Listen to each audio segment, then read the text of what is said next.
বাংলাদেশের উত্তর পশ্চিমাঞ্চলের প্রাণপ্রবাহ রাজশাহী।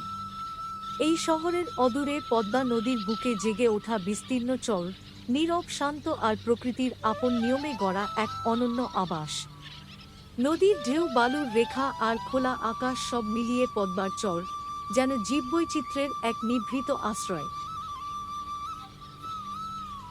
বর্ষা আর শুষ্ক মৌসুমের পালাবদলে পদ্মার চর রূপ বদলায় বারবার। কখনো সবুজ ঘাসে ঢাকা, কখনো আবার বালুচরে পরিণত হয় এই ভূমি। এই পরিবর্তনশীল পরিবেশেই আশ্রয় নেয় নানা পরিযায়ী ও স্থানীয় পাখি। আজ আমরা এমনই এক ব্যতিক্রমী অতিথির সন্ধান পেয়েছি, আর সেটা হলো জলময়ূর। জলময়ূর, ইংরেজিতে যাকে বলা হয় ফেজেন্টেল জ্যাকেনা, নাম শুনলেই চোখে ভেসে ওঠে লম্বা লেজ আর নান্দনিক ভঙ্গি। লম্বা আঙুল আর প্রশস্ত পায়ের সাহায্যে এরা পানির ওপর ভাসমান উদ্ভিদের উপর সহজেই হাঁটতে পারে। ময়ূরের মতো দীর্ঘ ও আকর্ষণীয় লেজ থাকার কারণেই এদের নাম জলময়ূর। স্বভাবে এরা বেশ শান্ত, সাধারণত ছোট দলে বা জোড়ায় জোড়ায় চলাফেরা করে।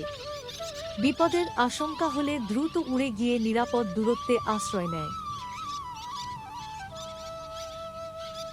জলময়ূর মূলত জলজ পোকামাকড়, শামুক, ছোট জলজ প্রাণী এবং উদ্ভিদের বীজ খেয়ে থাকে। সাধারণত হাওর, বিল বা জলাভূমি এদের প্রধান আবাস।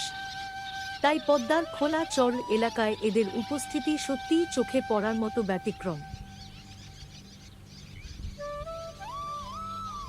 এই চরে আমরা বেশ কিছু জলময়ূরকে ঘোরাঘুরি করতে এবং বিশ্রাম নিতে দেখছি। সম্ভবত নিরাপদ পরিবেশ আর পর্যাপ্ত খাদ্যের কারণেই এরা সাময়িকভাবে এখানে অবস্থান করছে। প্রকৃতি তার নিজস্ব নিয়মেই নতুন ঠিকানা বেছে নেয়। পদ্মার চর আর জলময়ূর দুটোই আমাদের প্রকৃতির অমূল্য সম্পদ।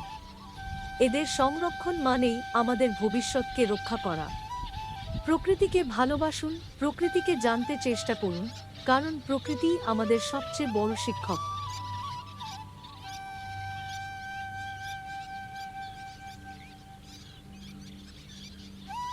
এই ছিল পদ্মার চরে জলময়ূরের গল্প। আমাদের সঙ্গে এই সময়টা কাটানোর জন্য আপনাদের সবাইকে আন্তরিক ধন্যবাদ। প্রকৃতি আর জীববৈচিত্র্যকে জানার এই যাত্রায় আমাদের সাথেই থাকুন। আবার দেখা হবে নতুন কোনো গল্প নিয়ে।